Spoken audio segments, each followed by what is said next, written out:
আসসালামু আলাইকুম, আমি ইসমাইল হোসেন আপনাদের সবাইকে স্বাগত জানাচ্ছি।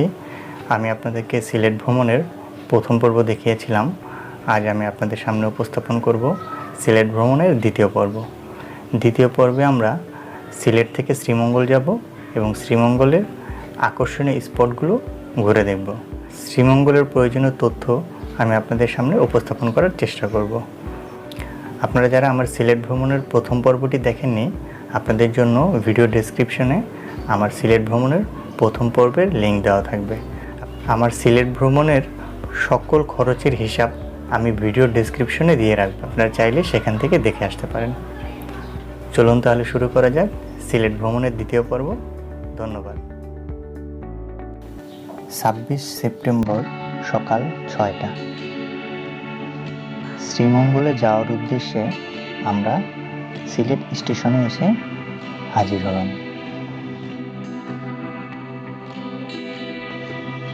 কালনী এক্সপ্রেসের 4টে টিকিট করে নিলাম শ্রীমঙ্গল পর্যন্ত।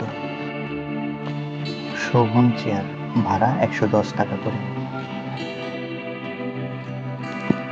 যাত্রা শুরু হয় সকাল 6টা 15 মিনিটে।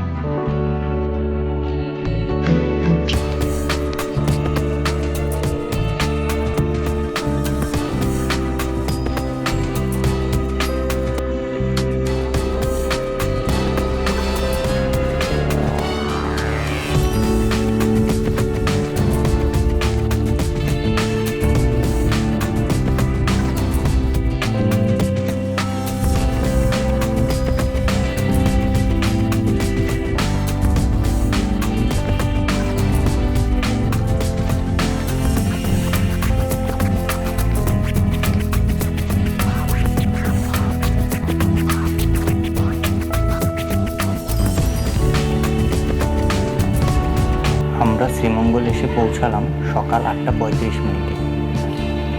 আসতে সময় লেগেছে 2 ঘন্টা 20 মিনিট।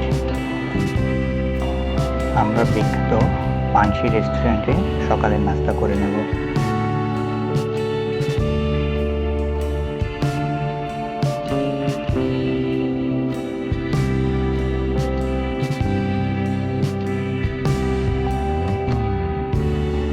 শ্রীমঙ্গলে আমাদের ভ্রমণসূচি।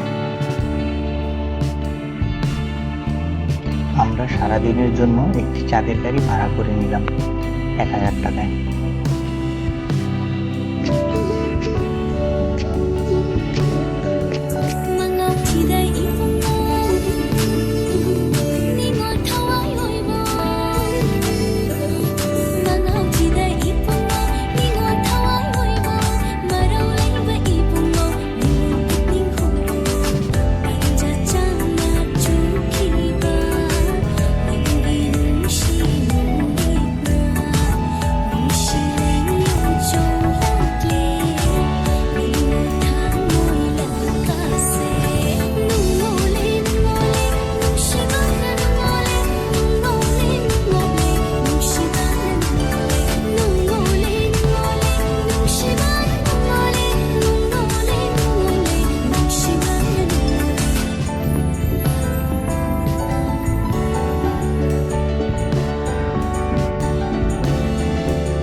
শ্রীমঙ্গল চায়ের রাজধানী খ্যাত। 2টি পাতা ও একটি কুড়ির দেশ শ্রীমঙ্গল। এই অঞ্চল বাংলাদেশের উত্তর পূর্ব প্রান্তে অবস্থিত, যার আয়তন মোট 400 বর্গ কিলোমিটার, যার মধ্যে 184 বর্গ কিলোমিটার চা বাগান রয়েছে।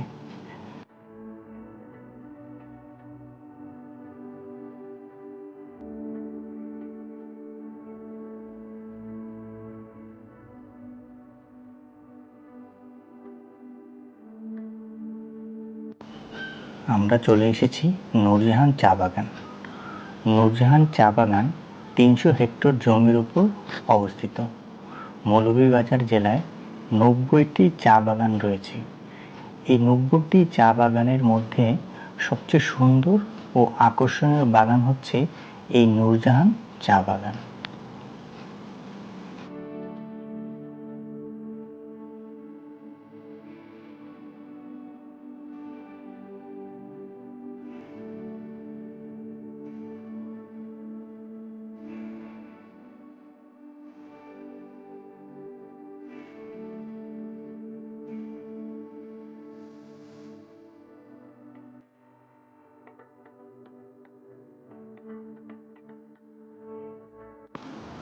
নূরজাহান চা বাগান দেখা শেষ করে আমরা মাধবপুর লেকের উদ্দেশ্যে রওনা দিলাম। মাধবপুর লেক এখান থেকে ৯.২ কিলোমিটার, যেতে সময় লাগবে ৪০ মিনিটের মতো।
আমরা চলে এসেছি মাধবপুর লেকে। মাধবপুর লেক সকাল ৮টা থেকে বিকেল ৫টা পর্যন্ত খোলা থাকে।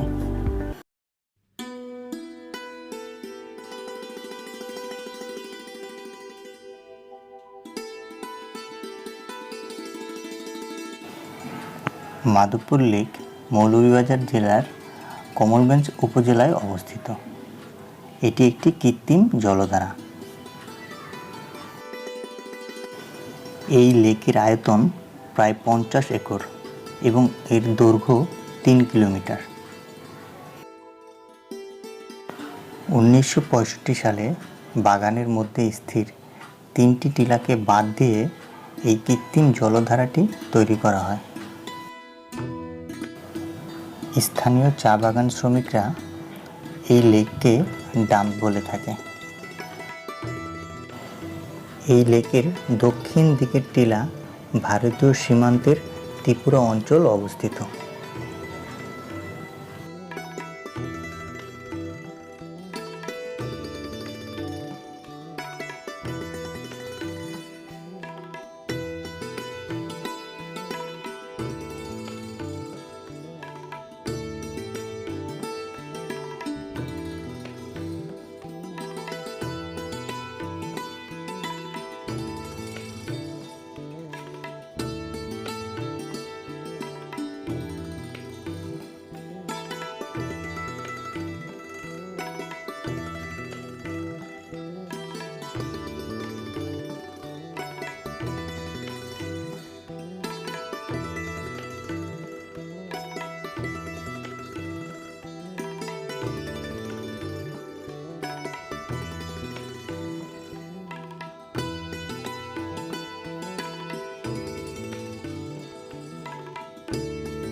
মাধবপুর লেক দেখা শেষ করে আমরা এখন রওনা দিয়েছি লাগুয়াছড়া জাতীয় উদ্যানের উদ্দেশ্যে।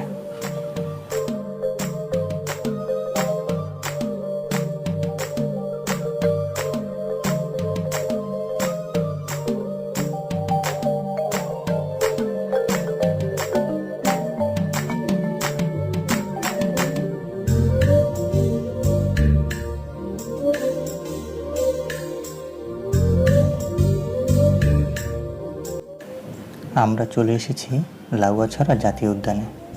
এটি একটি সংরক্ষিত বনাঞ্চল।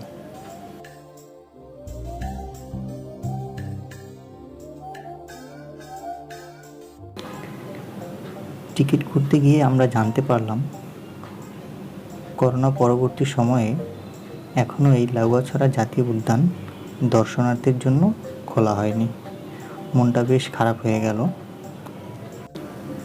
কি আর করার, সরকারি সিদ্ধান্ত, মাথা পেতে নিতেই হবে। তারপর আমরা এক কাপ চা খেয়ে লাল পাহাড়ের উদ্দেশ্যে রওনা দিই।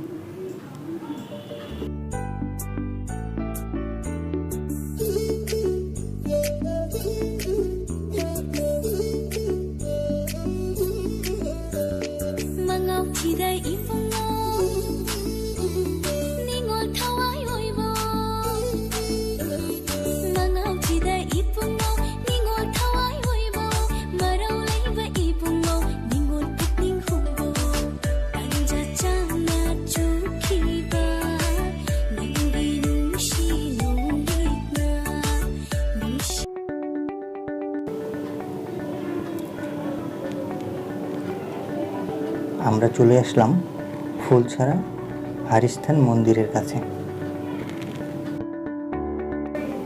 মন্দিরের ডান পাশ দিয়ে একটা সরু রাস্তা চলে গেছে, এটাই লাল পাহাড়ের রাস্তা।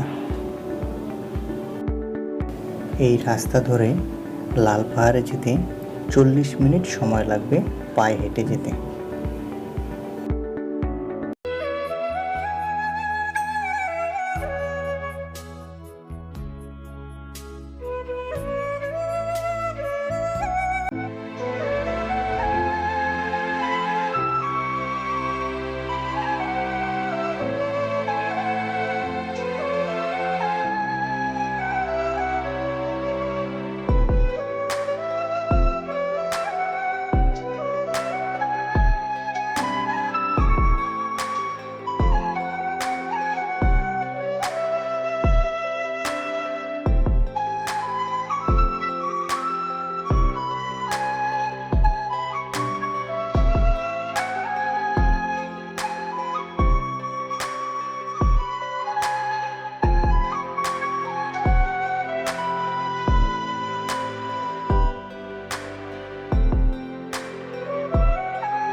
দীর্ঘ 40 মিনিট দুর্গম পথ পাড়ি দিয়ে অবশেষে আমরা খুঁজে পেলাম সেই সুখের ঠিকানা।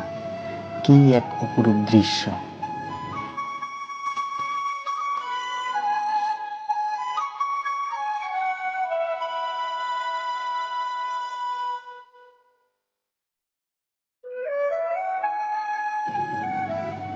এই পাহাড়ের চূড়ায় উঠে দাঁড়ালে পাখির চোখে পুরো অঞ্চলটি দেখতে পাবেন। লাল পাহাড়ের চূড়ায় একটি কালী মন্দির রয়েছে, যা প্রায় 1000 বছর পুরনো। এই অঞ্চলের আদিবাসীরাই এই মন্দিরে তাদের পূজা অর্চনা করে থাকেন।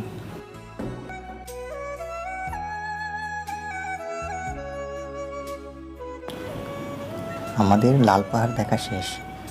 এখন আমরা যাব আদি নীলকণ্ঠ চা কেবিনে। সেখানে গিয়ে বিখ্যাত 7 রঙের চা পান করব।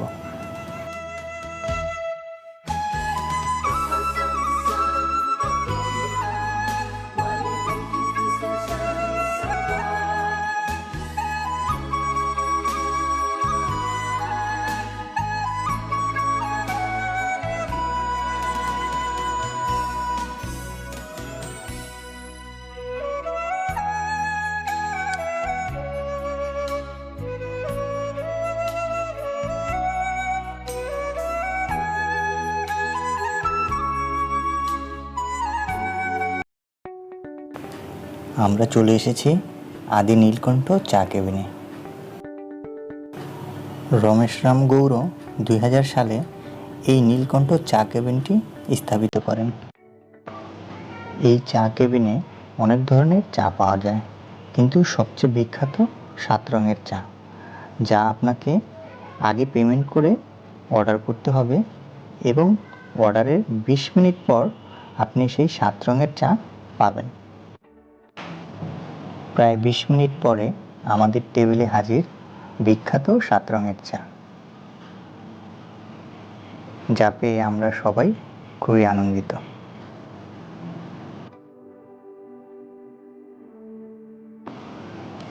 চা খাওয়া শেষ করে আমাদের সর্বশেষ গন্তব্য রাবার বাগান। আমরা এখন যাচ্ছি রাবার বাগান দেখতে।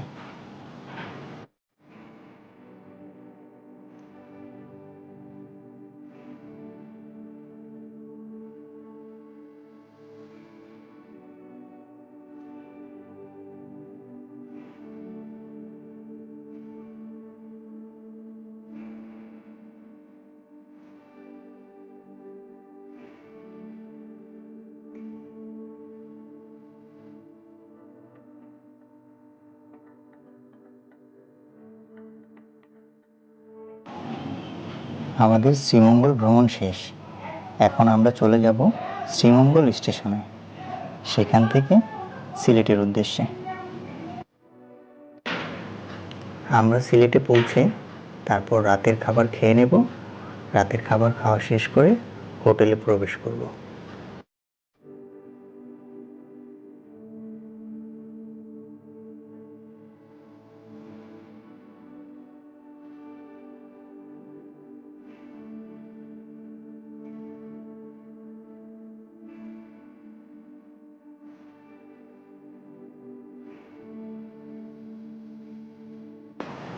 রাতের খাবার শেষ করে আমরা হোটেলে চলে যাব।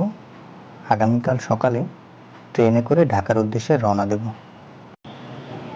আমার ভিডিওর ডেসক্রিপশনে সিলেট ভ্রমণের সকল খরচের হিসাব দেওয়া থাকবে। আজকের ভিডিও এখানেই শেষ করছি। সবাই ভালো থাকবেন। খোদা হাফেজ।